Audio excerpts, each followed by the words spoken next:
The Witcher Season 3 Part 1 continues to be awful. They have learnt nothing from the mistakes they have made in Season 2. They continue to sideline Geralt in order to push Yennefer as the main character. And especially since this is supposed to be Henry Cavill's last hurrah as Geralt, Lauren does not give us the heroic send-off she said she would at the end of the season. And does that really surprise anyone? She has bastardized and deviated from the source material so much that the show has become completely unrecognizable. When Henry Cavill announced he was leaving because the show no longer respected the books, almost everyone who was not a rabid feminist instantly believed him. Why was that? Is it because most of the audience are sexist? No, it's because one look at the show itself is proof enough. The characters look completely different to how they are described. They also act completely different, and most of the episodes are rammed full of filler. The staff have also come out numerous times and just verified what we all knew. Lauren Hissrich only has a surface level understanding of the books, and the success of the show is due to how strong the franchise is, in spite of Lauren's ineptitude, and that they actively hate the source material. Every time they release a season of The Witcher, it's like entering the next stage of cancer, with the newest one being even more aggressive and destructive than the last. A deep rot that is killing the franchise from inside out, and if you look at the audience retention, then this show is clearly losing interest. Lauren and her acolytes must have been panicking after learning that Henry was going to leave the show, so they decided to split the season into two as they attempted to copy Stranger Things by leaving us on a cliffhanger ending and trying to build anticipation for part 2. The problem though is that Stranger Things is actually good and people want to see what happens next, whereas part 1 ends on what might be the worst episode of the entire show. The Witcher was supposed to be Netflix's Game of Thrones, but they decided to give it to someone who actually hates fantasy. Now you've got to wonder as to why would anybody do such a thing? Because it's all part of the plan. Netflix from day one wanted Lauren, specifically because she was not going to give us an adaptation of the books, but instead her own version of the work. It was never about giving the fans what they want. It was all about Lauren and Netflix pulling a bait and switch, trying to trick the audience into watching her poorly written soap opera that has been wrapped up in a Witcher skin suit. Now you've got to feel bad for Henry Cavill as he has been fucked over quite a lot recently. First with Superman and now with Geralt. He's well liked by the fans, a money-making machine, and worst of all, he is a straight white male that Hollywood absolutely despises. It's not just a bad situation for Henry, but also Liam as well, as he is not even Geralt yet, and they have already insulted him by putting out this advertisement. He has been dealt a bad hand, and his welcoming has been treated with about as much enthusiasm as a funeral. This season is filled with contrivances, as characters jump across the continent on a moment's notice and bump into the very characters they happen to be looking for with almost zero effort. It also repeats a lot of the plot points from the last season, like the renegade elves deciding to join Nilfgaard, only to go back to being renegade elves before once again rejoining Nilfgaard, or Cahir being a failure who has to regain favour with Nilfgaard, only to fail again and once more try to regain favour with Nilfgaard. Oh god, I'm bored already! Now these are a lot of problems for one show to have, and yet somehow there's even more. We have recent comments from the casting director who has basically come out and said that she has allowed politics to influence her position. She didn't try to find the best person for the role, but to push an agenda, believing that she can influence the audience's unconscious bias. So it's no real surprise as to why she decided to cast very fat and ugly women as sorceresses who are supposed to be extremely attractive. Do these women look extremely attractive to you? Fuck no. No one believes that these 400-pound whales are attractive. Fuck me, if you cut them, they would bleed gravy. The costume designs are shit, the soundtrack is forgettable, the CGI looks terrible, and the only two good fight scenes are the ones where Henry Cavill had the most input. We sat down together and thought about how we can do this one take. The season as a whole is just a lot of people sitting around and repeating the same conversation over and over again. Geralt and Ciri's relationship is best when they are left alone from Yennefer and allowed to flourish. But the problems start when she is added to the mix. Now, because the writers made the terrible decision to let Yennefer try to sacrifice Ciri in season 2, they have no believable mother-daughter relationship, which the show is desperately trying to force it to happen. Yen is the weak link of the group, and that is because Lauren keeps trying to force her into being the main character, even though the show is called The Witcher. They spend way too much time showing her being a girl boss and playing politics with the other mages. And even when Ciri leaves her behind, she doesn't even notice or care. One moment, she is so motherly that she is willing to kill for Ciri, and the next, she doesn't even give a fuck if she's gone missing. Every time they try to fix the relationship, they go back to breaking it again. That's just lazy writing. What they have done to Jaskier isn't any better. The notorious womanizer suddenly likes cock all of a sudden, and all he does this season is get bummed by Radovid, who originally was the child of Vizima, but the writers have chosen to pointlessly change him into his adult brother.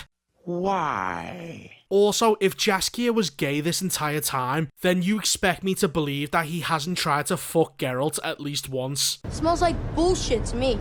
Now it's time to examine the giant pile of shit that they call the plot. Episode 1 starts off with a montage of Yennefer training Ciri and leaving many notes for Geralt. This is the writers trying to repair the damage they have done to the trio's relationship, and within only a few months, they all act like one big happy family. Wow, Ciri just got over someone trying to sacrifice her to the devil pretty easily.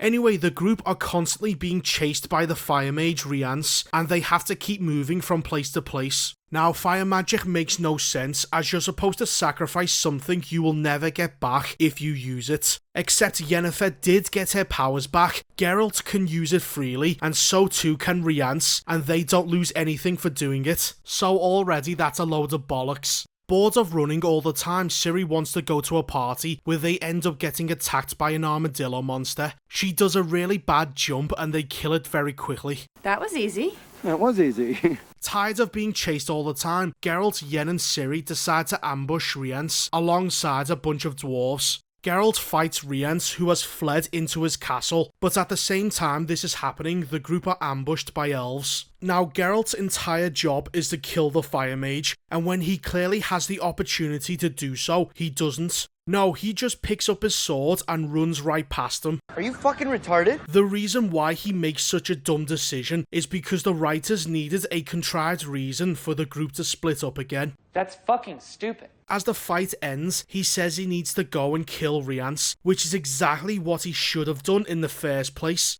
And that's basically episode 1, with all the filler cut out of it.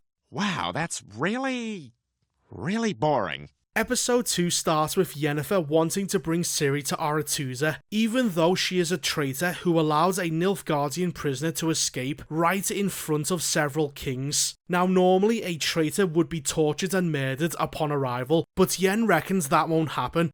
Are you fucking stupid? We cut to Geralt, who is going to Rience's castle, and we see 3 terrible CGI heads coming out of the wall. He then has another very brief fight against the monster, before coming across a girl who says that she's Ciri. That's about it. The rest of the episode is just people walking and talking about fuck all. We see that Dijkstra is into S&M. Radovid and Jaskier want to bum each other. Yen and Ciri try to bond, but the chemistry between the characters is fucked. And we see that both Cahir and Fringilla Vigo haven't been executed for treason because the writers are once again trying to unfuck what they did last season. Cahir is stuck hanging around the elves, and we see that Fringilla Vigo looks like she has put on at least £20 since she was taken prisoner. Now, her punishment is to be forced alongside other people to drink wine all day to see if it's been poisoned. What kind of punishment is that for murder and treason? Fringilla's head should be cut off and mounted onto a spike. So one day a man dies and the prisoners are told to put him in a body bag. Yes, this is going exactly where you think it is. Fringilla puts herself in a bag in front of all the other prisoners and is thrown down a hill. I have a few questions. Why haven't the guards buried or burned the bodies, as rotting corpses tend to start an outbreak? Why did none of the other prisoners say something? And where exactly did they put the dead body that was in the cell? He's not a set of fucking car keys, it's a fully grown man. These plot holes are ignored and Fringilla is now free. And that was the end of episode 2. That was awful. Episode 3 starts with Geralt taking fake Ciri to see a druid. She tells him that a mage has cast a spell on fake Ciri and they need to find out who did it. So after the girl goes full exorcist and attacks everybody in the hut, Geralt is told that his mother, a woman he barely knows, is dead. Remember this famous line from The Witcher 3? I can't cry. Don't know how. And that was when his father figure died right in front of him. But this Geralt is crying about a woman he only met once. Now the real reason they make him cry about his mother is because the writers feel like he has to be feminized at every opportunity. Afterwards, we cut to Yen and Ciri heading to a bank. Ciri fucks off and hangs around with some guy, whilst Yen has a meeting with Tissaia. Now, she tries to come across as wise by making a point about how men stupidly fight over money. Men bleed and kill for this stuff, only to let it rust in dark rooms. It's a fucking vault, you dumb fuck. Its entire purpose is to keep your valuables safe. Yennefer also tries to make a point about how money is not real. Power comes from believing in its value. An illusion designed to control the masses. This is the most basic bitch philosophy lesson I have ever heard, and it's what stupid people think is smart. So as Yen is having a stupid conversation, we see Ciri complaining to a man about how he keeps abusing an animal, but because of her actions, the beast ends up getting free and she is forced to kill it. Good going, stupid! She then runs into what is supposed to be an attractive sorceress called Margarita. Oh wait, you're serious? Let me laugh even harder. Wow, that casting director sure knows how to choose them. Instead of going for this, which is what she is supposed to look like, we are in fact subjected to this. So after spending barely any time with the sorceresses, she realises that they are all assholes and decides to run away. But as she leaves the city, she is randomly chased by the Wild Hunt. They don't look cool like this and are mostly a black CGI mess. Before they can catch Ciri, she ends up getting saved by Deus Ex Geralt, who appears from out of nowhere and blows them away. How exactly did he get there so fast from the other side of the continent? And how could he possibly know that Ciri was in danger and where exactly to find her? I don't know. Once again, these are plot holes the show never explains. Other than that, there are also 2 boring segments. The first of which involves Kahir getting an elf to tell the Emperor that the elves are after Ciri, shortly before he kills them afterwards. Oh, and he too cries as well, like every other man in the show, because Lawrence seems to have a fetish for emasculating men. The other segment involves the ridiculously stupid King Vizimir, who plans to ally with Nilfgaard until his wife's head is put into a box and sent to him with a message saying that Nilfgaard did it. And because of that, he no longer plans to ally with them. Are you fucking stupid? Now, they have written all of the kings in the show to be cartoonishly stupid, and the reason why they have done this is to justify their dogshit writing, because if the king was remotely intelligent, then he would think, why would Nilfgaard kill my wife and make me join the North against them? That doesn't make sense! And very quickly you would realise that both Philippa and Dijkstra are responsible for it. But as I said, the kings are so stupid that they go along with anything. And with that stupid scene, that's the end of episode 3. That was terrible. Episode 4 starts with Yennefer playing politics in Aretuza. She hasn't even noticed or cared that Ciri has left. Not only that, but she has just been let back into the Mage Club with 0 consequences for her actions. Nothing is ever a woman's fault. She then gives a speech about how every king and mage should come together for a conclave, and with one speech from a former traitor, everybody agrees. Well, that was easy. We cut back to Ciri, who travels alongside Jaskier and Geralt, and without Yen to ruin the moment, they easily have the best scenes in the show. So on the boat ride to Aretuza, they get attacked by a monster, and Ciri ends up killing it. It sure would be nice if we had a monster attack that lasted more than 20 seconds. They then meet up with Yen on the road, and after a brief talk, they both come to the conclusion that the mage behind Rience is Stregobor. Later that night, Radovid just comes across Jaskier because even though this is a medieval society, everybody just bumps into everyone on the continent. Jaskier then gets fucked in the ass by Radovid, and the episode ends with everybody joining the conclave. It gets worse. Episode 5 is incredibly boring, very repetitive, and is about as fun as watching a funeral. We also see a badly casted Kira Metz and Sabrina as well. There's that casting director's influence again. So everyone is at the conclave, and most of the episode is a lot of people repeating the same exact dialogue because the writers are just lazy and they are trying to pad out the episode by basically having us watch it twice. Stregobor is then set up to be the mage behind Rience and arrested. Then we have even more boring as fuck dialogue until it's revealed that it was in fact Vilgefortz behind Rience. I don't give a fuck. Geralt then heads out to his room to find him, and the Witcher, who has superhuman senses, is somehow ambushed by Dijkstra and held at knife point. There's nothing behind me.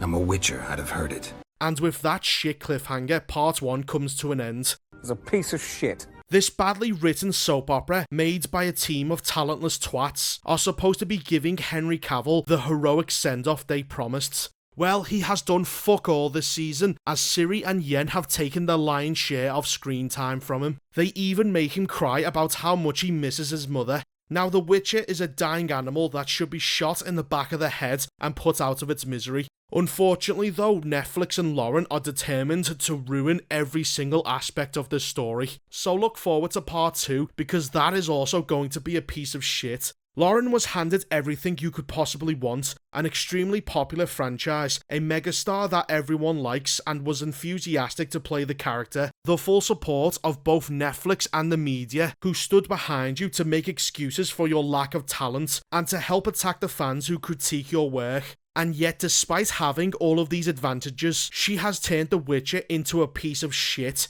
Now, this is a good lesson for people on what not to do with an adaptation, because you can't build something solid when the foundation is made of shit.